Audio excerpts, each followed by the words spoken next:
I want to welcome everybody to this demonstration. I want to welcome all of my Facebook family and friends as well. Salute to my chat. Salute to all of my moderators. Salute to the replay gang. Now, in this demonstration, we're going to chop it up about Craig Mack's ex-wife spills the beans about a cheap motorcycle jacket that Baby Oil Man overcharged Craig Mack for it. You can't make this up. You can't make this up. Before we get started with this demonstration, let me read my copyright disclaimer. Copyright disclaimer under Section 107 of the Copyright Act of 1976. Allowance is made for fair use for purposes such as criticism, comment, news reporting, scholarship, and research. What that means is that everything that you hear in this demonstration is for entertainment and educational purposes only. I do have a goal to reach for all of my followers that are watching by way of YouTube. If you would like to help me reach my goal of 15 super stickers or super chats, just click on the $ symbol and purchase a super sticker, a super chat, or a membership.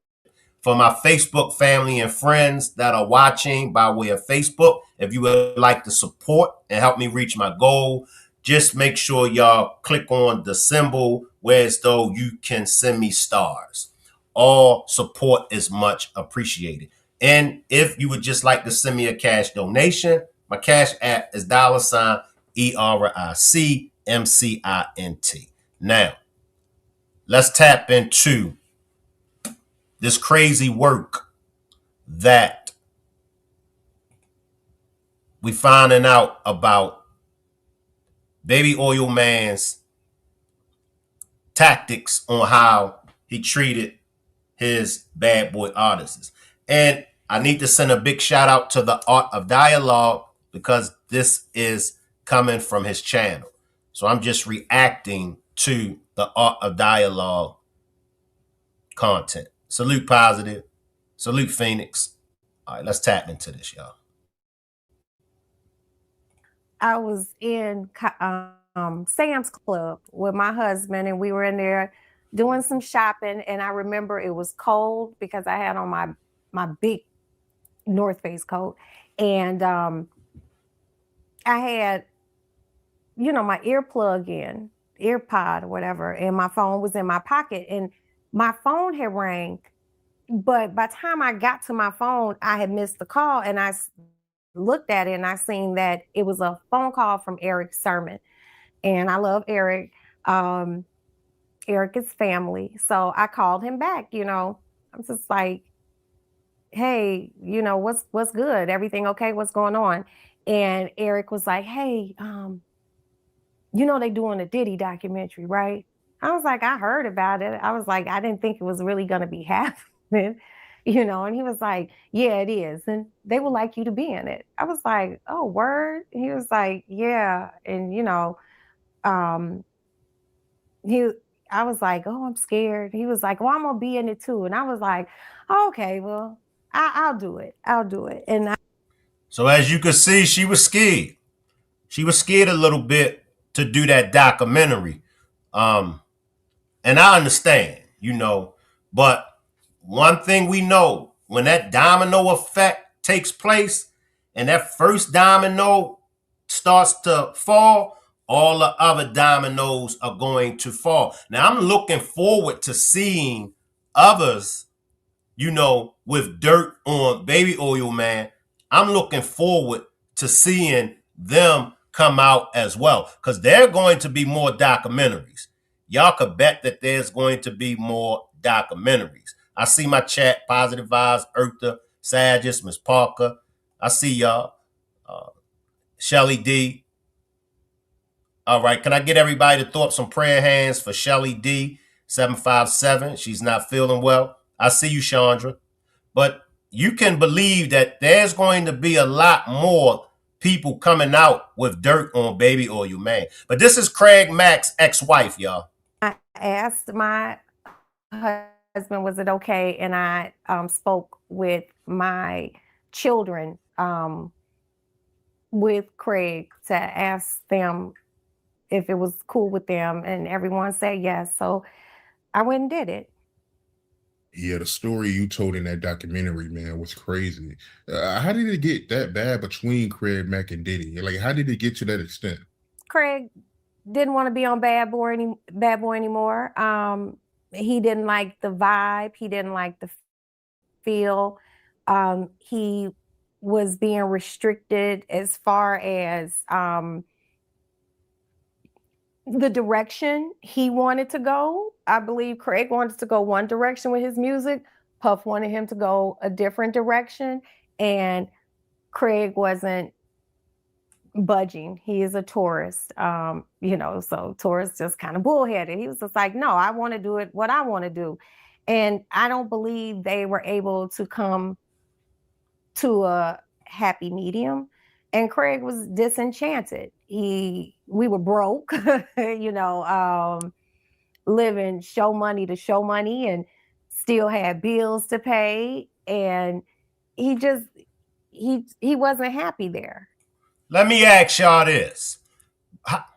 How do y'all think Craig Mack's career would have went if he would have switched lanes and went the direction that Baby Oil Man laid out for him? Baby Oil Man, now, in Baby Oil Man's defense, I will say this. All of those artists, because let's look at all of the artists that came to Bad Boy. Let's look at everybody that was under Baby Oil Man, right? Now, Mace was strictly underground. Biggie was strictly underground. The Locks was strictly underground. The Locks used to go by the name of Warlords or Warlocks, right? But Baby Oil Man, he pretty much gave them an image. He took Mace with them shiny suits. He took Mace to a whole new nother level. And Biggie as well as the Locks. Now, I love Craig Mack's style. Because see, with Craig Mack's style was different. Craig Mack wasn't underground, right? So, with possibility of PDiddy changing Craig Mack into the player lifestyle, I don't know how that would have went. Positive Vibe says no good. Chandra says Biggie is the GOAT. So I kind of feel Craig Mack not wanting to switch lanes. Because let's just be honest, y'all. What works for you and I might not work for the next man. Just because it worked for Biggie, Mace, the Locks, and others, it may not have worked it for Craig Mack. So, all the glitz and glamour, it wasn't worth the headache for him at that point, And there were other, little shady things going on, finding out about, and he was just like, really? So the $100 thing, and then another thing happened, and he was just tired. Now that was cold, because y'all know in that documentary what we learned. We learned that, Craig Mack approached Baby Oil Man, for some money. And Baby Oil Man pulled out a big ass knot and only peeled off $100 off of a knot. I mean, we talking about Craig Mack. Craig Mack and Biggie, in my opinion, they helped start Bad Boys. That Flavor in Your Ear from Craig Mack. Now remember, the Flavor in Your Ear, that dropped. That was the first single off of Bad Boys. And that Flavor in Your Ear, that's what really, really got Bad Boys off the ground. And for you to only get a man $100 off of a big ass knot, and he helped get Bad Boys established. I mean, you were supposed to damn near gave the man the whole knot. To be honest with you. Look at all that money that you made off of Bad Boys, thanks to Craig Mack. So you should have gave the man more than $100. Oh, he was tired of being there. I remember one time Craig had a video to shoot, and the video was Making Moves with Puff. So that day, Craig had a routine before he went to go do a video. He would want to go get his hair cut first and, get that iconic afro tightened up. And he would want to go get new socks. Craig had a thing about fresh white socks. He wanted socks. He went and got some new Timberlands. I believe they were black. He got some black jeans. And he went and got a fresh black t-shirt, just a regular black tee. And, got all his stuff, got showered and, let's go. And we went down to the video shoot, and it was in the Wall Street area. And it was a nighttime shoot. So we got down there. It was in the evening. And it was shot. I don't know the name of the building, but it's iconic because it had like a statue, like a statue of like George Washington maybe sitting there, and it has these columns, and it looks real politicky, it's real political looking, and it had the columns and the white steps. So we get there, and there are people setting up pyrotechnics because, and they had a big like jumbotron screen, and it was a lot going on. So, when we got there, Craig's looking around, everyone, hey, Craig speaking. And he goes over to wardrobe, and they were like, well, we have some things that you can wear. And Craig was like, he's seen a motorcycle jacket, and he was like, oh man, I like this, because Craig had recently got into motorcycles. Mind you, he bought a motorcycle and didn't know how to ride it. I taught him, but that's a different story. So he sees this motorcycle jacket, and he's like, oh man, I love this jacket. And he's like, I'm gonna wear this in the video. So he wore that jacket in the video. And once the video wrapped, Craig was like, I'm going to take the jacket. So he tells the wardrobe person, like, I'm going to take this jacket. And they were like, okay, you'll be billed for it. End of story, So fast forward, I don't know how long, you get the invoice for the video shoot. And on to who was there, this what got to be paid for, or this what has to be paid for. Is an itemized list of everything and the cost. And that's how a lot of artists went broke, because a lot of artists was popping champagne. A lot of artists was having cars. A lot of artists was having video vixens. A lot of artists was having all this stuff in these videos, not knowing that the record company was charging them all these things that was in this video. Now, Nicole Piece, she's getting ready to speak on it.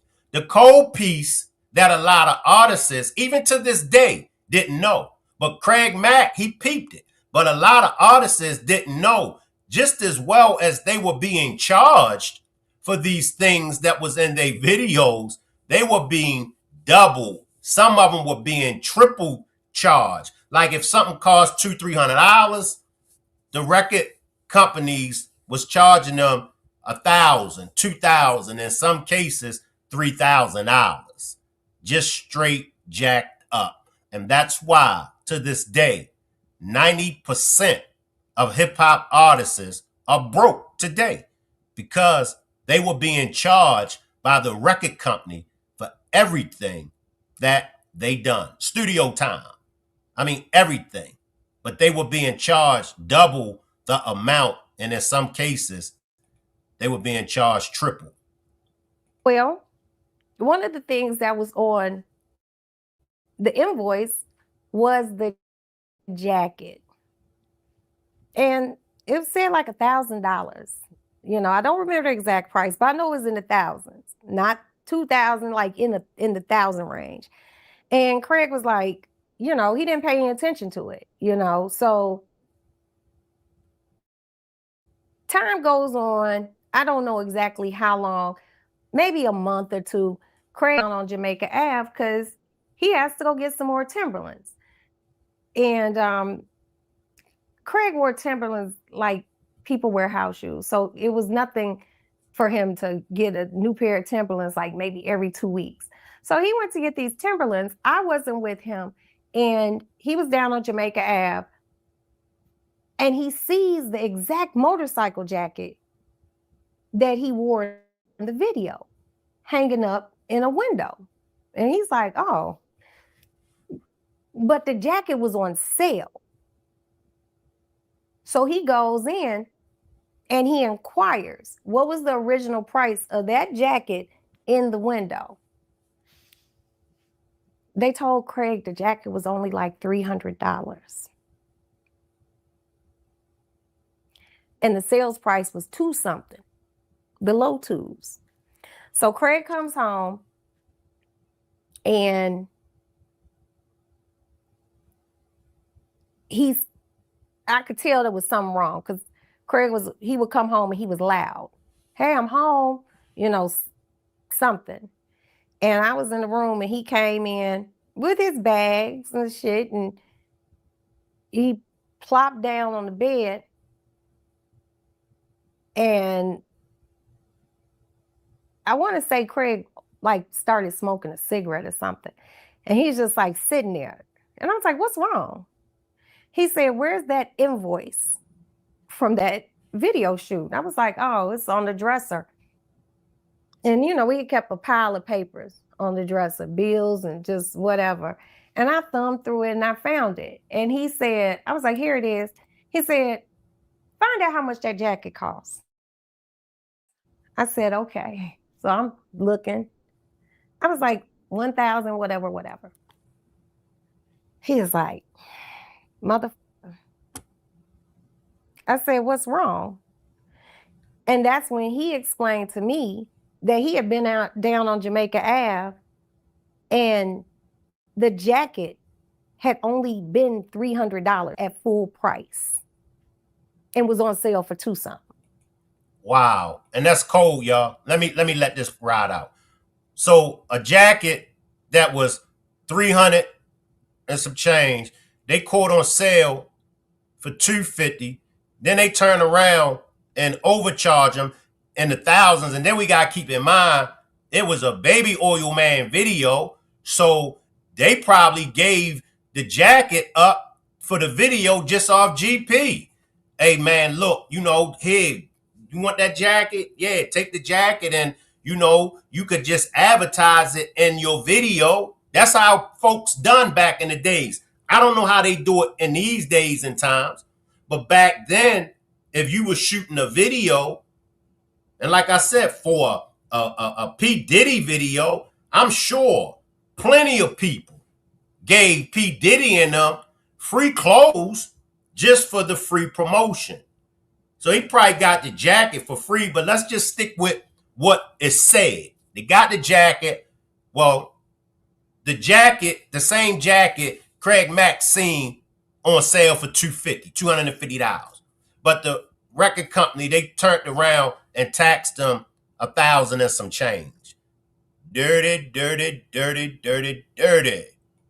Wow, Baby Oil Man. But the markup on the invoice was at 1,000. So he was pissed. And to be perfectly honest, I don't even know if he said anything about it. But I do very, very, very clearly remember him being extremely upset. So that was one of the things, well, if they priced me for this, what else have I been overpriced for? Yeah. And he just was not happy with being in the company that he was in, and because that's dirty work. And that's so true. Positive Vibes says funky ass. I'm trying to leave that word in the 2025 Positive Vibes, but I could see you just won't let that word go. But yeah, that's some funky ass ish. And like she said, if they charged them, if they overcharged them for that, it ain't no telling what else they were being overcharged. Now, in the bigger picture of things, and this is why so many people don't have any sympathy for P. Diddy, because the dirt that P. Diddy has done to many of people. I see you, Born a Queen. This is why, even when P. Diddy is innocent, this is why folks still have a problem with him. Because it's like the dirty deeds, the dirty work that he done. And like I said, I love Craig Mack music and the way how things in his career, as well as in his life, the way how things turned out so tragedy, I didn't like it. I really didn't. It was one thing when the culture vultures was exploiting our talent, but to have one of our own exploit us and take advantage of us, that's part of the game that I don't have no respect for Baby Oil Man. Mr. Chuck Duke says, take that dirty money. Yeah. Because see, here's my thing, and y'all could correct me if I'm wrong. Everybody is entitled to feel how they want to feel. Here is my thing, y'all. When it comes to us as melanated people, get your money. I'm a hustler. I'm about my money. But at the same time, I'm not going to be hustling my people. I'm not going to be taking more from my people than what I have to. I'm going to make sure if me and my people is getting money, I'm going to make sure that I'm not greedy. There's nothing wrong with getting money. Like I said, ain't nothing wrong with getting money. But when you overcharging your people, it's something wrong. I see you, Dale Trent. I see you, Dale. And in this case, that's what was being done. Like when you look at a Master P, when you talk to them artists off of No Limit, Master P was blessing all them artists with money, with houses. Those artists on No Limit, they really ate. Even when it comes to Death Row with Suge, people do have bad things to say about Suge Knight, but when you talk, when you listen to the artists today, even Snoop will say, I thank Suge Knight because Suge Knight was able to put me in a position to get money. But when you talk to those artists that come off of Bad Boys, I haven't heard not one. I think Loon and maybe one other artist had something nice to say about P. Diddy. But when you talk to the artists that came off of Bad Boys, none of them had nothing nice to say about him. Old girl, I forgot old girl name. She's in the documentary. But old girl even said when she went to Diddy for money to get an attorney, he turned his back on her. And y'all know the old saying, the same people that you treat bad, the same people that you make fun of you on your way up to the top, they're going to be those same people that you're going to see when you're falling from the top. Nobody has escaped karma. They say the internet is undefeated. I got somebody else for y'all that's undefeated. Karma is undefeated. And in this situation, I'm sure if he hasn't figured it out already, I'm sure P. Diddy is realizing this ain't nothing but my karma. Let me see if it's any more from the X. For real. So yeah, that was dirty work. He was becoming more and more disenchanted with being a bad boy because he felt like, if you can do this, what else can you do? What else are you upcharging me for? And then when you find out that they charge damn near for the air that you breathe, it becomes a weight, and it was a weight, it was a yoke on him, and he wasn't happy. He wasn't happy with being there. He wasn't happy with not having freedoms that he wanted to have musically. And you're robbing me. Essentially, you're robbing me. And that's where a lot of his hurt came in. And he was just ready to exit stage left. He's like, I don't want to be here anymore. He was tired. As he should been, and he wanted to get away from Baby Oil Man. So, he turned to Suge Knight. And see, if you watch that documentary, if you haven't been around from the beginning, if you haven't been on the case from the beginning, see, all of us that's from the beginning that know the case, we already knew it was jealousy on Baby Oil Man's part when it came to Suge and when it came to Tupac. But now, after watching that documentary, you could just see the envy that P. Diddy had for Suge Knight. Cap says, hold up, is that my auntie and birthday twin on the screen? I'm not sure if that's your auntie, but that's Craig Mack's ex-wife. Mr. Chuck Duke says, you get what you give, do unto others what you want others will do unto you. And that's facts. Baby Oil Man, he was jealous of P. Diddy. Kirk Barrow, the president, he said that I want you to make bad boy music. I want everything to be catered behind Death Row. I mean, we got to give Death Row they credit. We gonna give Bad Boys they credit as well when it came to music. All right? Cap says, and you talking about Babes or Audrey or Dave. Now, I'm a fan and I'm a student of the culture, of the music, of the way that these CEOs put it down. Now, the BS that they had involved, I don't get caught up in that.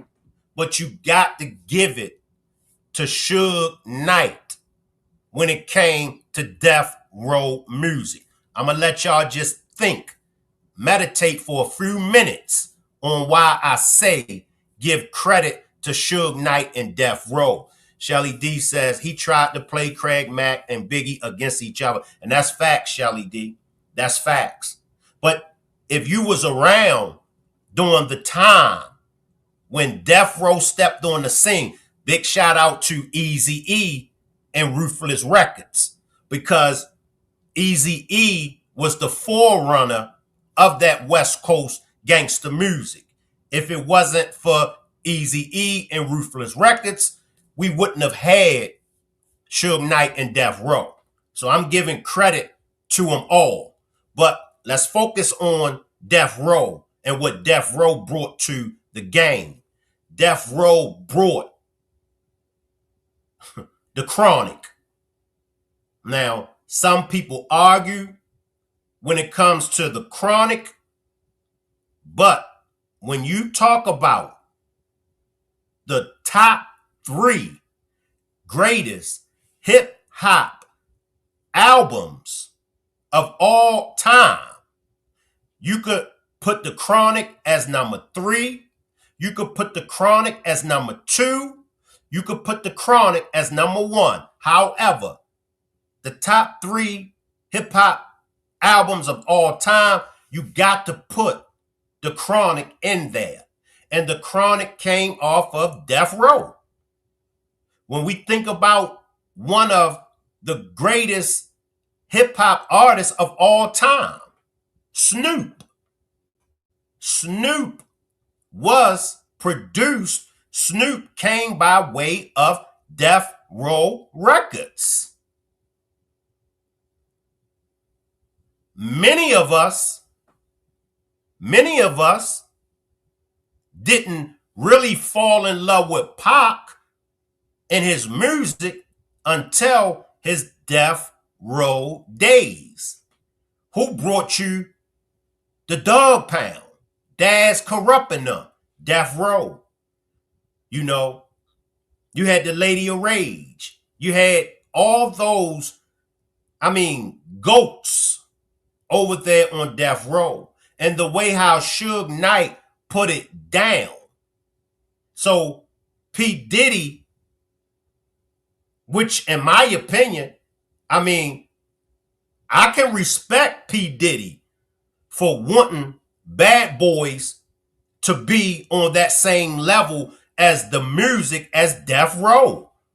Because I think that if they didn't give Big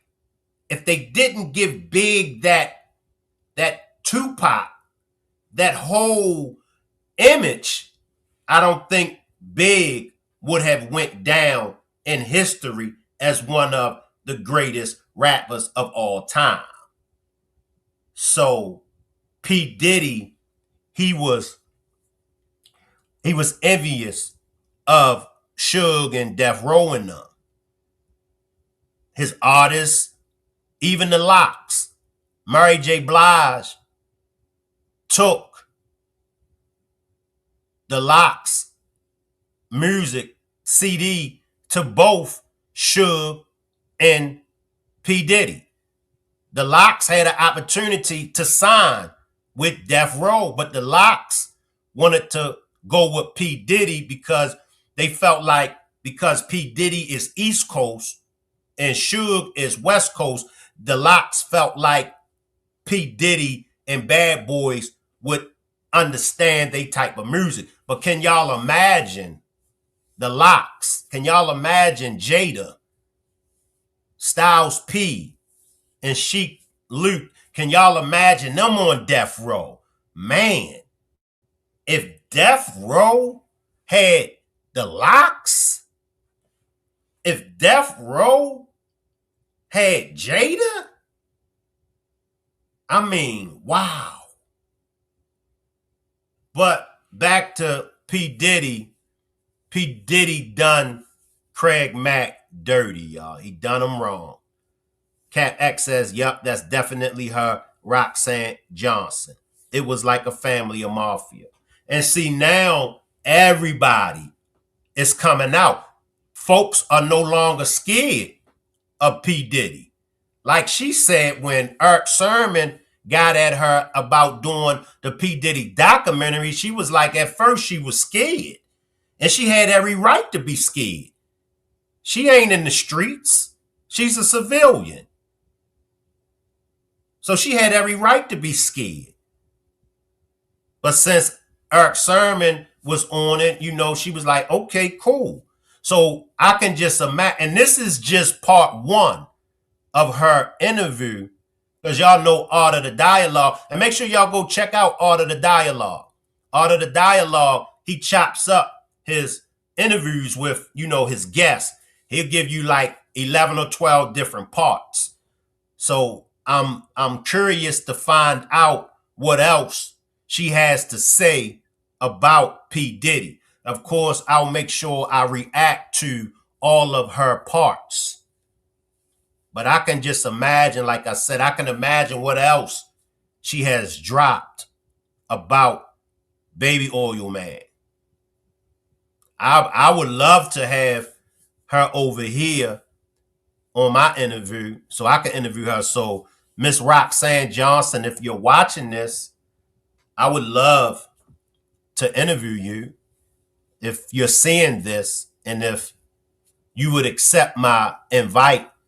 My Instagram is Shankrock. You could get in touch with me through my Instagram. My Instagram is Shankrock. Cap X says, man, Diddy hated, loved, and wanted to be Pac real bad. His jealousy and admiration was deep rooted from years back for many years. That's facts. I'm going to see if she'll come talk to you. Yeah, see if she could come over here, Cat.